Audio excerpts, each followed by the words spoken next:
Yang dipersoalkan saat ini terkait dengan sertifikasi produk halal ini ada dua. Pertama adalah titik rawan korupsi. Kemudian kedua ini menimbulkan biaya ekonomi tinggi. Jadi pengki-pengki untuk dapatkan ini itu dilakukan dengan cara-cara yang instan. Artinya kalau tidak menyuap, mereka khawatir sertifikat halalnya tidak keluar. Nah, ada wacana sebenarnya. Jadi yang dikeluarkan itu adalah bukan sertifikat halal tapi sertifikat haram. Mbak BHK harus dievaluasi ya soal performance ya.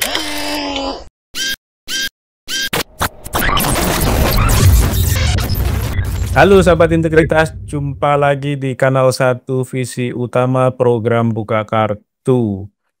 Pemilik Almas Fried Chicken baru saja menyampaikan testimoninya di sosial media bahwa untuk mengurus sertifikat halal ya di otoritas yang sekarang ini memiliki wewenang untuk mengeluarkan sertifikat itu, dia harus mengeluarkan ratusan juta, bahkan kalau diakumulasi dengan seluruh cabang yang dia punya beserta para awak pekerja yang ada di sana, menurutnya itu nilainya bisa miliaran rupiah. Nah, kenapa untuk dapat memastikan bahwa produk sertifikat halal atau produk yang dijual oleh seorang pengusaha dalam bentuk sertifikat halal itu akhirnya justru mereka menghadapi kesulitan, menjadi korban dari pungli ya yang dilakukan oleh quote and quote oknum gitu. Itu kan istilah yang sering kita pakai untuk melabeli sekelompok orang yang menggunakan wewenangnya, jabatannya, kekuasaannya untuk melakukan pemerasan. Nah, untuk membahas soal itu kita akan berdiskusi dengan Bung Emerson Junto dari Visi Integritas. Kita sapa dulu Bung Emerson. Bung Emerson, apa kabar? Kabar baik, Pak Man. Ini Bung Emerson. Jalan haram mendapatkan sertifikat halal. Nah, ini tema kita hari ini. Bung Emerson, apakah kasus semacam ini baru sekali terjadi atau kalau kita lihat dari track record-nya sebenarnya ini sudah lama masalah-masalah seperti ini? Catatannya? Ya, kalau bicara soal kasus mendapatkan sertifikat halal dengan cara-cara haram ini kan sebenarnya lagi-lagi bukan baru kali ini terjadi ya. Tadi sudah disampaikan ada penelusuran yang dilakukan oleh majalah Tempo di 2022 terkait dengan suap praktek-praktek penyuapan atau gratifikasi ya, dalam penerbitan sertifikat halal dari MUI waktu itu. Jadi sebelum BPJPH gitu ya, Badan Penyelenggara Jaminan Produk Halal ini kan dulu dikelola oleh Kementerian Agama gitu ya, dan kemudian prosesnya ini berbeda dengan MUI. Kalau MUI sifatnya dulu kan ada sertifikat halal dari Majelis Ulama Indonesia, dan untuk dapatkan sertifikat itu sifatnya sukarela. Tapi dengan adanya Undang-Undang Nomor 33 Tahun 2014 tentang jaminan produk halal, itu memberikan mandat waktu itu ya, berdasarkan undang-undang ini paling lambat di bulan Oktober 2024 seluruh produk makanan, minuman, sembelihan, jasa sembelihan itu wajib punya sertifikat halal. Walaupun ini kemudian diperpanjang sampai Oktober 2026. Tapi semua pengusaha produk makanan, minuman, atau sembelihan atau jasa sembelihan sudah mulai melakukan proses sertifikasi halal gitu untuk semua produk atau layanan yang diberikan. Nah, sayangnya memang dari proses-proses mendapatkan sertifikat halal ini muncul aroma haramnya, Pak Adnan. Jadi aroma haram dapat sertifikat halal gitu ya. Jadi kalau berdasarkan ketentuan itu kan untuk dapat jasa sertifikat itu hanya bahkan bisa dikatakan tidak berbayar, berarti sama sekali sampai 300.000 untuk misalnya pengusaha kelas kecil gitu atau mikro, kemudian kelas menengah 5 juta, kemudian kelas besar atau produk dari usaha besar dari luar negeri 12,5 juta. Di luar itu ada biaya 350.000 untuk misalnya jasa kunjungan. Nah, ini baru untuk dapat sertifikat. Di luar itu sebenarnya ada biaya-biaya misalnya melakukan proses audit, uji produk, kemudian pelatihan dan sebagainya. Artinya apa? Sertifikat ini itu baru satu dua jalan aja untuk apa praktek atau celah korupsinya. Tapi di luar itu misalnya di uji produk, kemudian proses audit itu potensi atau titik rawan korupsi yang muncul di sana. Jadi yang dipersoalkan saat ini terkait dengan produk halal ini, apa sertifikasi produk halal ini ada dua. Pertama adalah titik rawan korupsi, kemudian kedua ini menimbulkan biaya tinggi, biaya ekonomi tinggi. Jadi pengusaha itu untuk mendapat sertifikat itu bukan biaya yang sedikit, tapi dia mengeluarkan biaya yang juga cukup besar. Di luar biaya yang besar, ya tadi hengki-pengki untuk dapatkan ini itu dilakukan dengan cara-cara yang instan, artinya kalau tidak menyuap, mereka khawatir sertifikat halalnya tidak keluar begitu Pak. Nah ini yang jadi selalu jadi masalah ya. Pada sisi mereka-mereka yang ingin mendapatkan stempel apapun ya dari negara gitu ya, karena bagaimanapun kan badan yang mengeluarkan sertifikat halal hari ini adalah representasi dari negara. Betul. Tujuannya tentu baik supaya masyarakat terjamin, terutama masyarakat Muslim, terjamin akan akses mereka terhadap produk-produk yang dijual di pasar itu kehalalannya gitu ya. Karena itu juga bagian dari perintah agama, katakanlah seperti itu. Tapi kan mereka ini dalam banyak kasus adalah kelompok yang dalam posisi lebih lemah dari negara gitu ya. Nah, oleh karena itu seringkali memang di dalam proses perizinan di situ kemudian muncul praktek-praktek yang tidak dibenarkan ya, melanggar undang-undang yang utamanya tentu bisa saja merupakan bagian dari pemerasan gitu ya atau pungli, atau sebaliknya ada juga yang kemudian karena pengen jalannya cepat dia menyuap atau ini masuknya kategori suap menyuap. Nah, kenapa sih dalam banyak kasus rezim perizinan di Indonesia ini yang diselenggarakan oleh birokrasi, apapun itu labelnya, bentuknya, itu selalu rentan dengan praktek-praktek suap atau pungli. Bung Emerson bisa menjelaskan nggak alasannya di balik semua ini? Ya, ini kan juga berlaku di semua apa praktek birokrasi ya. Ada gium kalau bisa dipersulit kenapa harus dipermudah. Dan ini kemudian bergeser di proses perizinan dan juga proses sertifikasi ini. Jadi mekanismenya itu kan tidak mudah ya. Pertama tidak mudah, kemudian yang kedua itu tidak transparan. Artinya apa? Prosedurnya sejauh ini tidak banyak orang ketahui. Jadi bagaimana sih mengurus sertifikat? Tahapan-tahapan untuk dapatkan sertifikat halal ini nggak terbuka luas ke publik gitu. Jadi dengan ditutup-tutupinya prosedur, kemudian biaya yang disampaikan juga apa tidak dibuka secara luas kepada publik, ini kan akan menimbulkan apa sih namanya ketidakpastian juga bagi pelaku usaha. Jadi sebenarnya berapa sih biayanya begitu? Di luar itu kan tadi ternyata kalau kita baca kembali itu baru biaya sertifikat. Belum lagi ada biaya-biaya misalnya untuk audit, uji produk dan sebagainya. Ini yang kemudian apa tahapannya menjadi panjang, tidak lagi mudah. Nah, proses yang tidak mudah atau rumit kemudian ditambah proses yang tidak transparan ini kan sebenarnya titik rawan gitu ya bagi praktek korupsi, suap menyuap ataupun pemerasan. Jadi menarik kalau misalnya Pak Aikal Hasan, kepala BPJTH gitu ya, salah satu tokoh oposisi paling populer gitu ya, yang katanya akan jadi tokoh oposisi siapapun presiden ya, tapi ketika Pak Prabowo jadi presiden dia kemudian membatalkan sikap oposisinya. Ini dia kan tadi apa ya, meminta semua orang untuk melaporkan atau siapapun yang diduga, tapi dia tidak melakukan proses evaluasi, tidak melakukan proses penyelidikan internal. dan kemudian tidak mengantisipasi titik-titik rawan korupsi. Jangan-jangan gitu ya, kekhawatiran-kekhawatiran bahwa sebenarnya dia tahu tapi dia tidak melakukan suatu perbaikan gitu.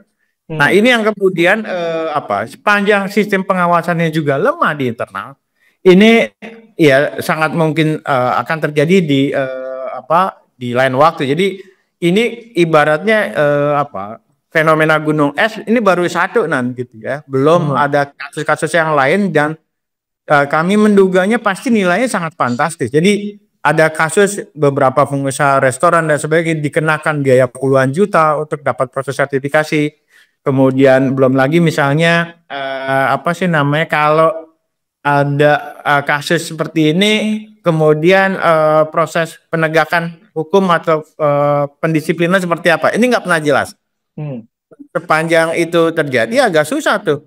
Saya sih agak ragu ya dengan komitmen Pak Haikal ya untuk menyelesaikan kasus ini karena sifatnya adalah hanya sporadis. Ada kasus mau dilaporkan, tapi dia sendiri tidak berupaya melakukan upaya-upaya pencegahan tuh agar hal ini kemudian terjadi. Jangan-jangan memang pertama bisa jadi karena dia juga punya kelemahan dalam fungsi pengawasan, atau bisa dikatakan dia tidak kompeten sebenarnya memimpin satu badan yang besar ini. Oke, Pak Eson. Dan kalau kita lihat kan memang ini marketnya gede ya. Market makanan itu dari A sampai Z besar sekali, dari hulu ke hilir. Market minuman juga begitu, begitu juga dengan yang lain. Karena sekarang ini kan ada tren hampir semua produk yang bahkan non makanan pun atau non minuman juga di labeli sertifikat halal gitu ya. Meskipun kita juga tidak tahu apa alasannya di balik itu, apakah untuk menarik minat dari kelompok masyarakat tertentu yang sangat concern dengan sertifikat halal atau seperti apa. Dan oleh karena itu dengan pasar yang sangat besar ini tentu ditambah kewenangan yang juga sangat besar untuk mengeluarkan sertifikat, ini kemudian mudah disalahgunakan. Nah tadi kalau mendengar dari penjelasan Bung Emerson kan yang tidak pasti harus dibuat pasti gitu ya. Cara supaya kewenangan itu bisa dikelola dengan lebih baik. Ketidakpastian itu termasuk soal harganya, biayanya. Kalau misalnya dalam lingkup bisnis yang sangat variatif, ada yang kecil, ada yang menengah, ada yang besar, kenapa nggak dibuat aturan yang juga rumusnya jelas ya. Kalau soal biaya, misalnya kalau luas itu kan 1 meter dikali berapa gitu ya. Nah itu kan nanti tinggal bisa dipakai saja untuk memastikan biayanya berapa yang akan keluar. Sehingga itu akan memberikan kepastian juga bagi para pengusaha. Transparan, tadi juga sudah disinggung. Menjadikan kebijakan itu, undang-undang itu terbuka atau bahkan peraturan-peraturan teknis yang di bawahnya. Karena seringkali Bung Emerson kita juga sering mendapat keluhan dari publik atau dari masyarakat, undang-undangnya sih mereka baca, mereka tahu gitu. Tapi begitu turunannya ke level yang lebih teknis, entah itu PP, entah itu peraturan badan tertentu, mereka kesulitan mengakses sehingga mereka juga merasa kebingungan. Ini dasar mainnya sudah ada dalam undang-undang, tapi undang-undang tidak mengatur secara rinci dan rincian itu ada di peraturan yang lebih teknis gitu. Tapi kami nggak tahu ini cara mendapatkan peraturannya seperti apa gitu ya. Tadi juga soal isu pengawasan yang lebih baik dari semua tahapan proses bisnis atas keluarnya sertifikat halal itu juga harus dilakukan gitu ya. Jadi ini PR besar buat kepala badan Badan Penyelenggara Jaminan Produk Halal gitu ya, BPJPH, yang dipimpin oleh Babe Haikal Hasan ini. Tadi Bung Emerson juga sudah menyebut sebenarnya kita mengenal Babe Haikal ini lebih banyak ke ranah politik ya gitu ya daripada ke ranah-ranah yang lain gitu.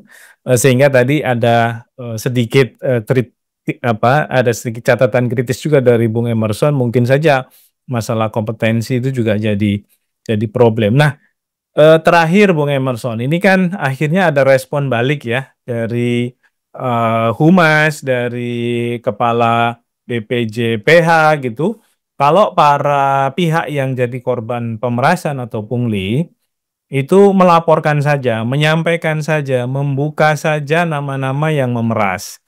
Nah, ini kan juga sebenarnya keliru pikir gitu ya, kalau dari sudut pandang perlindungan saksi, informan, terutama dalam konteks bagaimana sistem whistleblower protection itu harusnya juga diterapkan ya di dalam lembaga seperti ini. Ini kan bukannya justru menjadi bumerang bagi mereka kalau mereka mengungkap. Apalagi ketika mereka nggak ada jaminan perlindungan, nanti dianggap menuduh, dianggap melakukan pencemaran nama baik, dan lain-lain. Sesuatu yang kita sudah tahu semualah. Banyak kasus di mana para pelapor, informan itu akhirnya malah jadi korban gitu. Nah ini gimana Bung Emerson menyikapinya? Ya, ini sebenarnya begini, partner. Isu pertama soal kompetensi, kemudian yang kedua ini kan kalau menuju ke proses sertifikat halal kan ada tahapan-tahapan tadi seperti yang dia katakan soal proses bisnis. Nah, ada wacana sebenarnya bisa dipermudah. Jadi yang dikeluarkan itu adalah bukan sertifikat halal tapi sertifikat haram, gitu, non halal begitu ya. Jadi lebih baik sebenarnya BP Badan Penyelenggara Jaminan Produk Halal ini itu melakukan proses penilaian terhadap produk-produk yang non halal gitu. Itu jauh lebih mudah daripada misalnya dia melakukan sertifikasi untuk produk-produk halal karena jumlahnya pasti banyak. Kan ini kan jadi konsen sebenarnya di negara ini. Jadi hampir semua masyarakat itu di Indonesia itu kan makanan-makanannya produknya mayoritas adalah makanan-makanan yang halal. Nah, tinggal ada deklarasi dari produsen makanan minuman soal komposisi makanan, plus kemudian tinggal badan ini menetapkan stempel jadi produk non halal. Itu jauh lebih mudah. Itu yang pertama, Jadi pola pikir atau paradigmanya itu diubah. Kemudian yang kedua, memang ini harusnya BPHK harus dievaluasi ya soal performan ya. Jadi ini mumpung 100 hari masa kerjanya Pak Jokowi, Pak Prabowo gitu ya. Badan ini kan sebenarnya mengelola uang yang juga cukup signifikan, Pak Tan. Jadi kalau berdasarkan data itu ada paling nggak berapa tahun terakhir dia mengelola 3,7 juta sertifikat halal per tahun. Bayangkan kalau dikali 100.000 aja mungkin nilainya bisa mencapai angka triliun begitu rupiah.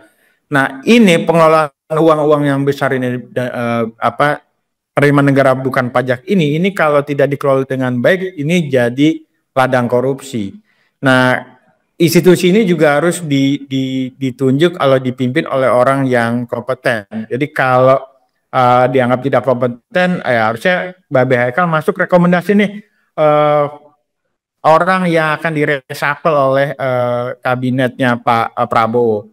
Nah, kemudian yang kedua, sebaiknya KPK juga dilibatkan dalam proses proses bisnis di badan ini agar tidak terjadi potensi korupsi gitu di balik penerbitan sertifikat halal ini, Pak Tan itu. Jadi kalau hanya menghimbau orang melaporkan saja kepada oknum gitu kepada dirinya itu pekerjaan mudah gitu ya.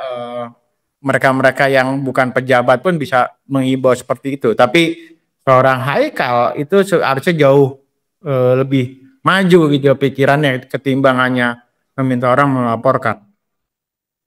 Termasuk bagaimana memastikan perlindungan para pelapor, Bung Emerson. Betul. Nah itu kan juga agak blunder ya. Jadi dia meminta pelaporan orang lapor, tapi pertanyaannya orang ini dilindungi atau tidak? Ini nggak jelas juga. Kemudian melaporkan kemana? Kalau melaporkan ke internal, ini kan mereka mekanismenya internal hanya memberikan sanksi administratif. Padahal sebenarnya dari informasi yang disampaikan oleh pengusaha kan dia sebenarnya bisa telusuri siapa saja pihak yang terlibat gitu ya dalam proses penerbitan sertifikasi halal itu. Jadi dari pengusaha tadi Almas Fried Chicken. Ya itu fried chicken tersebut, pengusaha fried chicken itu kan sebenarnya bisa telusuri siapa aja petugas-petugas yang terlibat di situ. Tinggal diinvestigasi. Ya. Sebenarnya cukup jadi nggak perlu. Jangan-jangan nggak ada surat tugasnya itu.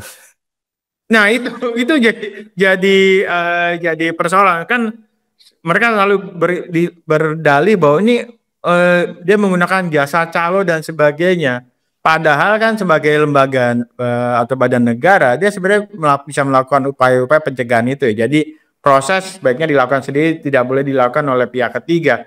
Nah, yang juga menarik adalah kalau teman-teman cek misalnya di websitenya BPJPH ini, Badan Penyelenggara Jaminan Produk Halal ini, itu kan nggak pernah kelihatan tuh soal bagaimana prosedurnya, bagaimana pelaporannya, kemudian bagaimana apa sih namanya ketika ada compliant itu lapor kemana, itu nggak pernah jelas tuh Pak Tan. Jadi Ya. lembaga ini penting untuk dievaluasi, khususnya untuk kepemimpinan Babe Haikal. Oke, ya, Bung Emerson, terima kasih untuk catatan kritisnya. Mudah-mudahan ini didengar oleh BPJPH ataupun orang-orang yang ada di sekitaran Prabowo ya untuk mengecek kembali performa kinerja dari mereka-mereka yang ditempatkan secara politik ya, karena kita tahu banyak sekali penempatan-penempatan pejabat publik itu arahnya adalah karena politik daripada merefleksikan kompetensi, daripada bicara mengenai merit system gitu ya. Apalagi di dalam kasus gemuknya struktur pemerintahan hari ini gitu. Nah, harapannya ke depan masalah-masalah seperti ini bisa dibereskan, terutama untuk hal-hal yang sangat sederhana. Tadi Bung Emerson sudah menyebut, kalau ini adalah rezim perizinan, ya harus dipastikan semua prosesnya terbuka. Setidaknya ditaruh dong di website mereka, bagaimana prosesnya, bagaimana perizinannya, dari mulai A sampai Z, proses bisnisnya itu melalui tahapan apa saja, ya, dan lain-lain. Itu kan sesuatu yang sebenarnya mudah. Sehingga ini juga bisa memberikan informasi publik yang terbuka ya bagi mereka-mereka yang memang berbisnis gitu. Karena kita tahu kalau proses perizinannya itu berbelit-belit, kemudian mereka harus menunggu lama keluarnya sertifikat halal, artinya kan mereka harus menunda kegiatan ekonomi mereka. Ya. Padahal kegiatan ekonomi ini bisa mengenerate pertumbuhan gitu ya, kemudian juga bisa membantu orang-orang di sekitarnya juga untuk bekerja, mendapatkan penghasilan, dan ini juga mengurangi beban negara gitu. Negara yang katanya penganggurannya masih banyak, dan itu kan dibantu oleh para pengusaha ini gitu ya. Ini bukan pengusaha gede ya yang jadi Betul. korban kebetulan gitu ya. Ini kan bukan pemilik PIK 2 gitu ya yang dapat stempel PSN gitu ya, dari Presiden Jokowi gitu. Nah, mudah-mudahan ini bermanfaat para sahabat integritas. Kita ketemu lagi di lain waktu. Tentu kita akan mendiskusikan hal-hal aktual yang bermanfaat dan penting bagi publik ketahui bersama. Sampai jumpa.